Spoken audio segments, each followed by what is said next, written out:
Je suis honoré par votre présence, laquelle constitue un réconfort au moment d'aborder mes nouvelles responsabilités de gouverneur de la région de Dakar. Je vous en remercie bien sincèrement. Monsieur le ministre, c'est un privilège exigeant de servir l'État et de représenter le gouvernement dans une région aussi importante et stratégique que Dakar. Je mesure l'honneur qui m'a été ainsi fait par Monsieur le Président de la République en me nommant dans ses fonctions. Cependant, j'ai haute conscience que l'expression de ce sentiment devra s'analyser dans mon engagement à servir fidèlement et loyalement l'État sur cette terre de la région de Dakar.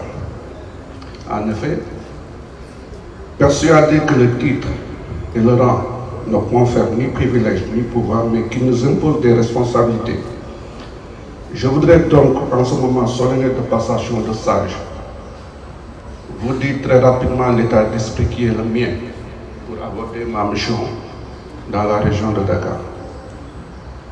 Cette mission qui m'est confiée par l'État, je l'exercerai tout d'abord en m'efforçant de donner le meilleur de moi-même et en mobilisant toute mon énergie et mes capacités. Je l'exercerai dans le respect strict de l'éthique républicaine qui repose sur l'autorité, sur l'objectivité et l'impartialité de l'État, ainsi que sur le respect de la loi, car sans respect de la règle commune, il n'y a ni liberté ni égalité pour nos concitoyens. Je veux, dans l'exercice de mes attributions, être aussi un facilitateur, ayant pour objectif d'aider les acteurs publics et privés à aller de l'avant, dans le sens de l'intérêt général, en lien étroit avec les élus territoriaux, dont je sais l'engagement quotidien au service de nos concitoyens. Ma méthode, elle sera celle du dialogue, attachée à la proximité de l'action de l'État, gage de sa crédibilité. Je suis accoutumé à travailler en ayant des relations très simples, très directes, franches avec mes interlocuteurs. Pour ce faire, il s'agira pour nous d'asseoir une administration proche et accessible qui répondra à l'attente des Dakaroises et Dakarois. En effet, je demeure convaincu qu'une institution de la République ne peut fonctionner dans l'isolement et n'a de sens que dans ses relations avec la société. Monsieur le ministre, le représentant de l'État n'est pas évidemment seul. Il se veut avant tout un partenaire loyal et engagé dans le combat pour le développement économique, social et humain de cette si belle région. C'est ce que nous devons d'abord à nos populations. Ainsi, pour remplir ma mission, je m'appuierai donc naturellement sur mes collaborateurs de la gouvernance, l'équipe des préfets et sous-préfets, ainsi que sur l'ensemble des chefs de service de l'État. Je m'efforcerai avec le concours de tous, dans un esprit de collaboration, de promouvoir un État soucieux d'assumer ses responsabilités, mobilisé sur la mise en œuvre des grandes politiques publiques et attentif aux questions de développement et d'autres problématiques que vous avez rappelées tantôt, Monsieur le ministre. Chers collaborateurs, l'action est toujours collective. Il ne suffit pas seulement de donner une impulsion, encore faudrait-il que la démarche soit partagée et la mise en œuvre assurée par tous les acteurs concernés. Je voudrais aussi vous dire que servir l'État et à travers lui nos concitoyens est une belle et noble mission qui apporte, quand on s'y engage pleinement, beaucoup de satisfaction.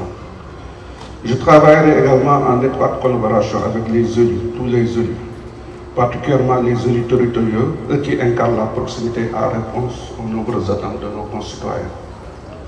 Enfin, j'irai à la rencontre des forces vives de notre région, qui œuvrent dans les domaines les plus divers de l'économie, de la culture, de la religion et de l'action sociale.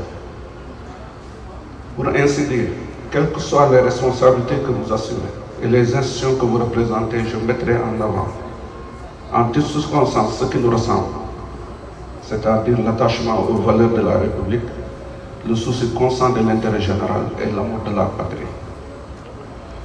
Monsieur le ministre, j'arrive dans un contexte où d'importantes politiques territoriales devront être mises en œuvre dans le cadre du projet. Notre référentiel de politique économique et sociale, lequel vise à relancer les activités socio-économiques du pays et à mettre nos territoires sur la trajectoire du développement.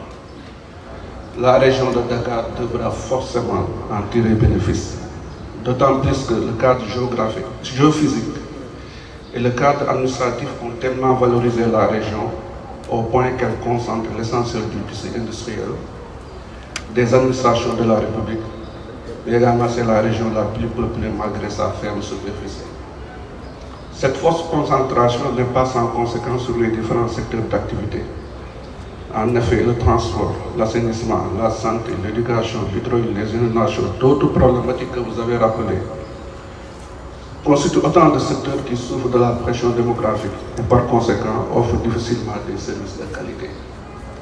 Dès lors, le rôle de l'État est d'inverser ces tendances négatives si nous voulons donner une autre orientation à notre politique de développement économique et social.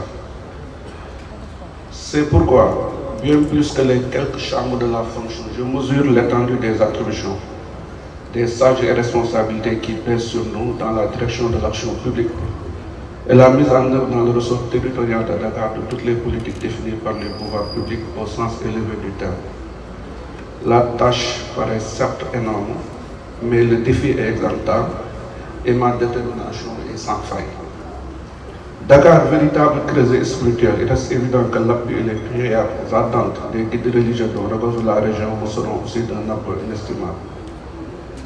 Mesdames, Messieurs le ministre, nos concitoyens sont attachés aux notions de proximité et d'efficacité.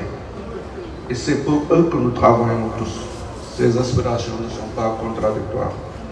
Elles sont complémentaires et correspondent aux besoins de cette belle région qui doit être à la fois dynamique et solidaire.